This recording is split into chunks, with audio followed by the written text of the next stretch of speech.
Thank you very much, Mr. President.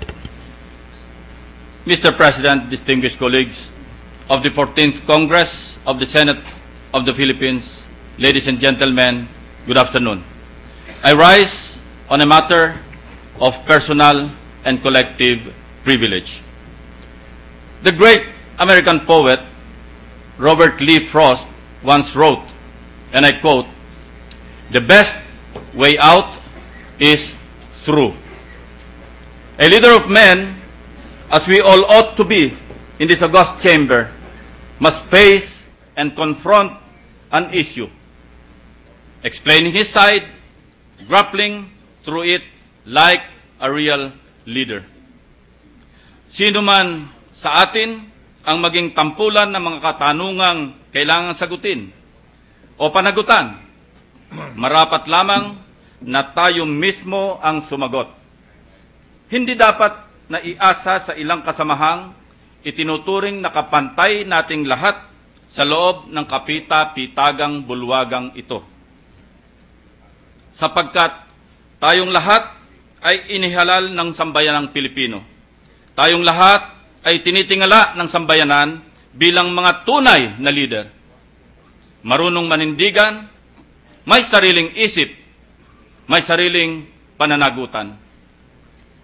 Kung nais nating maging leader, huwag tayong magtago o mangunyapit sa pundilyo ng pantalon ng ilan nating mga kasamahan. At sakaling may hamon sa ating integridad, dapat lamang natayuan, harapin, at sagutin natin ang mga tanong na tanging tayo lamang, higit kanino man, ang may kaalaman at kakayahang sumagot. Gusto nating ituring na pinuno, matuto tayong tumayo sa sarili nating mga paa. Doon tayo sa harapan, huwag sa likuran o sa isang tabi lamang. Maliban na nga lamang kung tayo ay nagpapanggap at nagkukunwaring may kakayahang mamuno. At lalong hindi nararapat na daanin sa dami ng salapi para lamang mapagtakpan ang maaaring napakalaking kasalanan sa taong bayan. Mr. President, distinguished colleagues, it was unfortunate that I was not in the session hall as I had to attend an urgent meeting outside the Senate premises when the distinguished minority leader took the floor and questioned certain actions taken by the Committee on Ethics and Privileges, which I chair. In the succeeding discussion, Mr. President, I will address the points raised by the Honorable Gentleman from Cagayan de Oro City.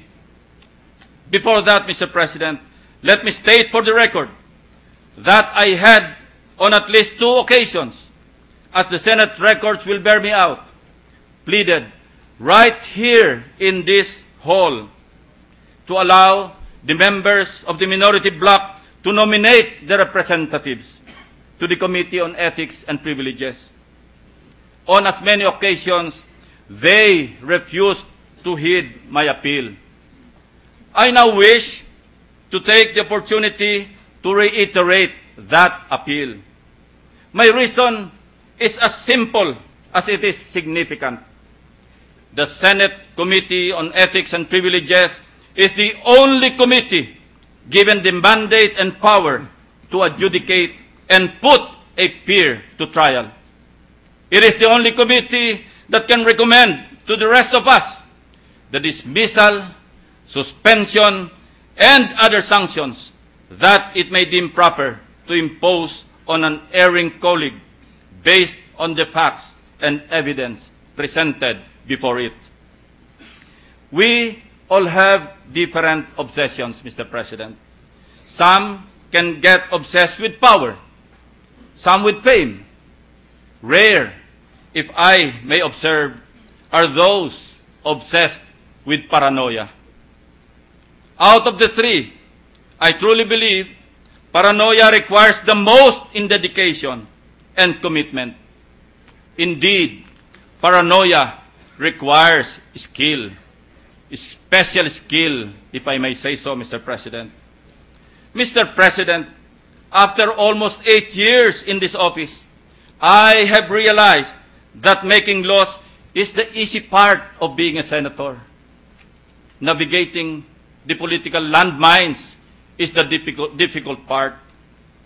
As chairman of the Ethics Committee and on behalf of its members, I am aware that I have to temper the duties of my office and strike a balance between duty and perception, especially when dealing with a respondent with appointed seconds inside and outside this hall, lest I be accused of political railroading.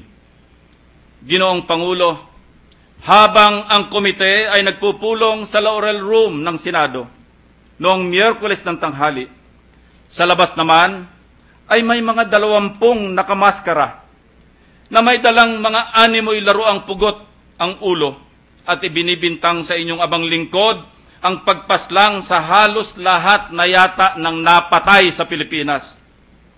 At bakit nga ba tinakpan nila ang kanilang mga muka?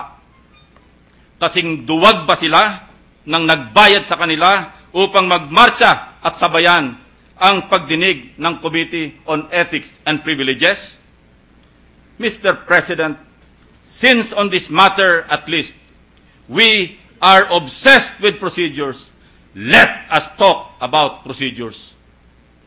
First of all, for the record, the Committee on Ethics and Privileges has never, I repeat, never issued a report, much less a committee report on the standing complaint of Senator Maria Ana Consuelo A.S. Madrigal against Senator Manuel B. Villar Jr.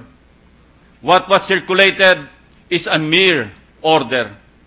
An order that was the result of a careful study by the committee's General Counsel. An order that simply states that the complaint lodged against the senator from Las Piñas is sufficient in form and substance. An order that, according to the rules of the Committee on Ethics and Privileges that was published in the Official Gazette on March 23, 2009, in compliance with the requirements of the law, had to be promulgated and adopted in a regular meeting held last April 15, 2009, before it could finally become valid and enforceable. An order that would accord Senator Villar the right to file his reply within 5 days upon receipt, to determine if a preliminary inquiry will take place or not. In other words, Mr. President, the committee meeting held on April 15, 2009 was not a fait accompli. At lalong hindi po ito moro-moro. Rather, it was undertaken either to ratify or reject that order. And again, for the record, even when a complaint is determined to be sufficient in form and substance, such as in the case of Senator Madrigal's complaint, such determination does not necessarily result in the respondent's guilt. Under Section 22A of Rule 4 of the Ethics Committee, the next step is for the committee to conduct a preliminary inquiry.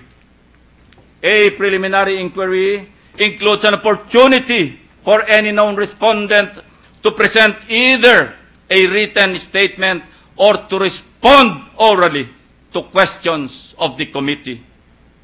Apparently, some equate the mere determination of the committee that the complaint complied with